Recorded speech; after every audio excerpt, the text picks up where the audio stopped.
নমস্কাৰ সকলোকে মোৰ চেনেললৈ স্বাগতম জনালোঁ মই মনিষাই আশা কৰোঁ আপোনালোক সকলো ভালে আছে আৰু মোৰ বৰ্তমান ভালেই এয়া আজি কচু আৰু কচ মাছ খৰিচাৰ লগত বইল ৰেচিপি এটা লৈ আহিছোঁ তাৰ বাবে লৈ আহিছোঁ মই কেইটামান আদাৰ পাত লৈছোঁ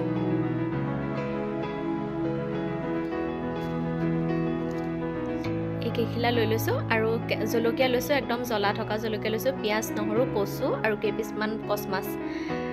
এতিয়া মই কেৰাহী এখন গৰম কৰি লৈছোঁ ইয়াতে মই পানী দি দিছোঁ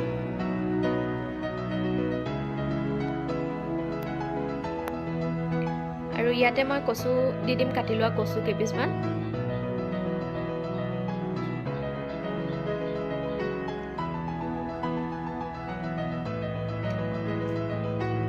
আৰু এই কেইপিচ মই মাছ ধুনীয়াকৈ ধুই লৈছোঁ আৰু এইখিনি মই পিচি ল'ম পিঁয়াজ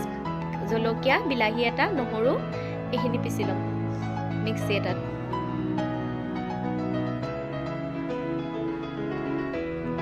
জলকীয়া শুকান জলকীয়াও দিব পাৰে গুটিবোৰ পেলাই পেলাই আৰু এই যে আঞ্জাখন বনাইছোঁ মই বইল আঞ্জাখন কিন্তু খাবলৈ বহুত টেষ্ট লাগে আৰু যিমানেই হওক মানে একদম গৰমে গৰমে খাব লাগিব নহ'লে বেয়া লাগে গৰমে গৰমে গৰম গৰম ভাতৰ লগত খাব লাগে খুব টেষ্টি লাগে খাই এইখিনি কচুখিনি আধা সিজিলেই আৰু এনেকুৱাতে মই ইয়াতে দি দিম মাছ কেইপিচ এপিচ ইয়াতে ৰৌ মাছো আছিলে সেই পিছো দি দিছোঁ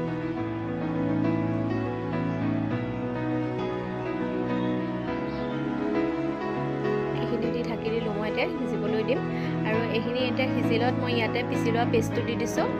আদা নহৰু জলকীয়া আৰু পিঁয়াজৰ এইখিনি নিমখ দিছোঁ এতিয়া এইখিনি দি অকণ এনেকৈ ঢাকিবলৈ দিম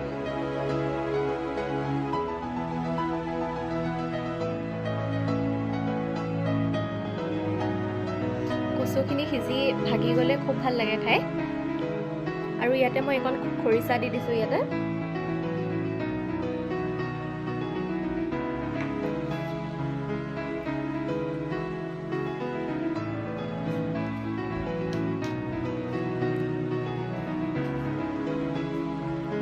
খৰিচা দি এইখিনি উতল এটা আহিবলৈ দিম আৰু এয়া হ'ব সময়ত মই আদাৰ পাত দি দিছোঁ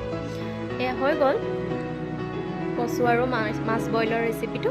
আজিৰ ভিডিঅ'টো ইমানেই আছিলে আজিলৈ আহিলোঁ বাই বাই